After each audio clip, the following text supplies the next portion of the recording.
নমস্কাৰ আপোনাক সকলোলৈ। যদি ভিডিঅ' ভাল লাগে অলপ মোক লাইক কৰি দিব প্লিজ।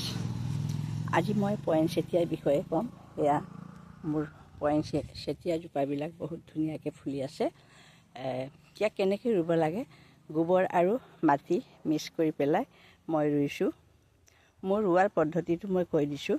গোবৰ আৰু মাটি মিক্স কৰি ৰুই দিছোঁ আৰু মই 6-7 ঘণ্টা ঠাণ্ডা দিনত ৰ'দাব লাগে। তাৰ পৰা পানী দিব লাগে, তলত দিব লাগে, পাতত দিব নালাগে। পাতটোৱে ফুল হয়, সেইকাৰণে পাতত দিব নালাগে। পাতত দিলে বেয়া হৈ যায়। আৰু য'ত পানী দিব লাগে গুৰিতে দিব লাগে, ধুনীয়াকৈ দিব লাগে। আৰু পানীও পৰি যোৱাকৈ মানে পটৰ তলৰ পৰা পানীটো পৰি যোৱাকৈ দিব লাগে, জমা হৈ থাকিবলৈ দিব নালাগে। যদি পানী জমা হৈ থাকে তেতিয়া ফুলজোপা গেলি যোৱাৰ চান্স থাকে। আজি মই পয়েনচেটিয়াৰ বিষয়লৈ আপোনালোকক জনালোঁ। ধন্যবাদ।